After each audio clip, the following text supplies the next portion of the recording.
Bismillahirrahmanirrahim. Alhamdulillahi rabbil alamin. Hamdan yuwafi ni'amahu wa yukafi'u mazidah. Ya Rabbana lakal hamdu lakal syukru kama yanbaghi li jalali wajhikal karim wa 'azimi sultanik.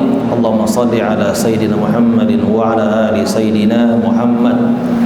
Sebagai kesimpulan sekaligus tambahan dari kajian kita berkaitan dengan Isra dan Mi'raj, mari kita mengambil faedah dan tadabbur dari surat yang membahas terkait dengan peristiwa ini, yaitu surat Al-Isra ayat 1. Allah berfirman, Subhanalladzi asra bi'abdihi lailan minal masjidil harami ilal masjidil aqsa alladzi barakna hawlahu linuriyahu min ayatina innahu huwas samiul basir.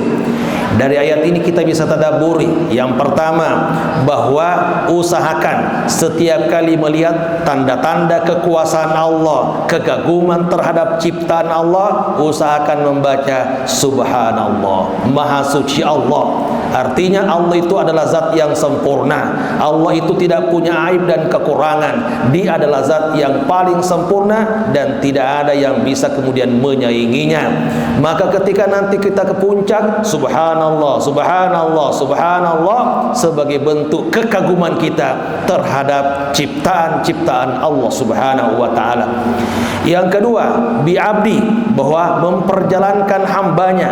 Maka kita kemudian dianjurkan untuk terus meningkatkan pengabdian kita kepada Allah Subhanahu wa ta'ala. Dengan pengabdian itu insya Allah kita akan semakin tinggi kualitas hambanya, semakin tinggi kualitas hambanya.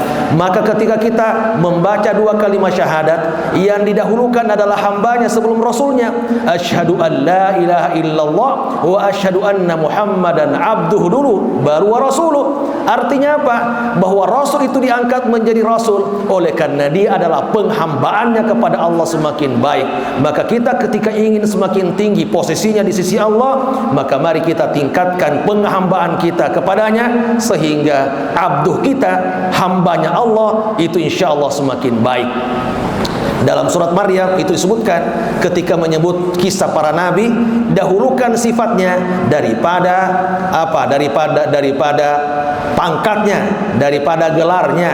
Contohnya, wadhkur fil kitabi Ibrahim innahu kana siddiqan nabiyya. Ingat kisah Nabi Ibrahim. Nabi Ibrahim adalah orang yang jujur. Sifatnya dulu, baru dia adalah seorang nabi dan rasul. Demikian juga Nabi Ismail, innahu kana sadiqal wa'di wa kana rasulan nabiyya. Dia adalah orang yang paling jujur ucapannya dan dia adalah seorang nabi. Didahulukan karakternya daripada gelarnya. Untuk itu kita pun harus kemudian lebih memperbanyak ibadah kepada Allah daripada sekedar mengejar gelar sebagai seorang muslim. Mari kita bangga dengan keislaman kita, tetapi jangan lupa amalan kita harus ditingkatkan supaya abdu kita semakin baik. Yang ketiga, kata lailan, mengapa diperjalankan di malam hari bukan di siang hari?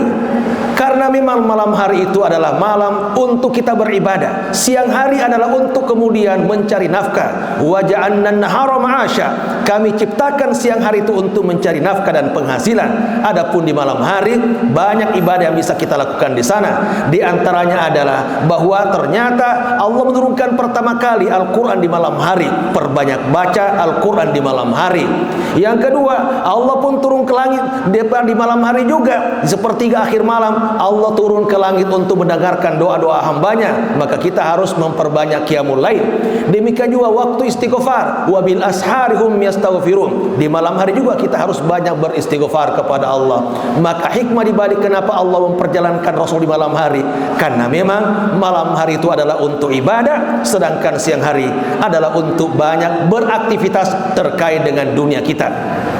Berikutnya, bahwa minal masjid harami dan masjid aqsa memberi dua pesan kepada kita.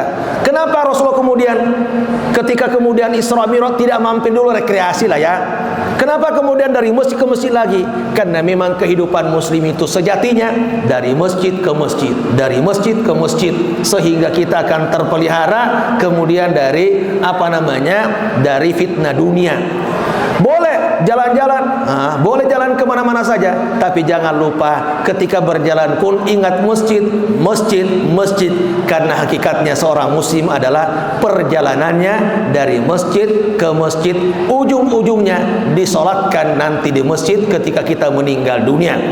Pesan kedua adalah bahwa kenapa Rasulullah kemudian dari Masjid Haram ke Masjid Aqsa, karena tujuannya Masjidil Aqsa dijaga, harus dijaga, karena itu telah dilimpahkan amanah penjagaan Masjid Aqsa kepada Rasulullah, maka umatnya pun berkewajiban menjaga Masjid Aqsa. Untuk itu mulai saat ini jangan lagi mengatakan aku ingin bantu Palestina, aku ingin donasi Palestina. Bukan. Kita mengatakan aku ingin berkontribusi, bukan bantu lagi. Sebab kalau donasi ingin bantu seolah bukan milik kita, padahal Masjid Aqsa adalah milik kita, milik kaum muslimin. Maka bahasanya kontribusi, bukan sekedar bantu, bukan sekedar berdonasi seolah-olah itu adalah orang lain, seolah-olah itu adalah milik mereka, bukan milik kita. Padahal Masjid Aqsa adalah amanah dari Rasulullah SAW kepada kita. Berikutnya, alladzi barakna haula. Kenapa orang Palestina banyak yang meninggal dunia? Bisa jadi karena memang dari sanalah banyak orang yang mati syahid. Artinya mereka kemudian berani mempertahankan nyawanya, mereka kemudian berani melawan penjajah dan kemudian mati syahid. Karena dengan mati syahid itu adalah sebuah keberkahan. Di akhirat orang itu akan mendapatkan surga tertinggi insyaallah. Maka keberkahan di antaranya adalah karena banyaknya syuhada yang ada di Palestina. Di samping itu karena memang Palestina terkenal dengan subur tanah di sana. Apapun pohon-pohonan bisa tumbuh di sana dan menghasilkan buah-buahan yang sangat luar biasa. Saya kira itulah di antara hikmah dari atau pelajaran dari pembahasan terkait dengan ayat Isra Mi'raj.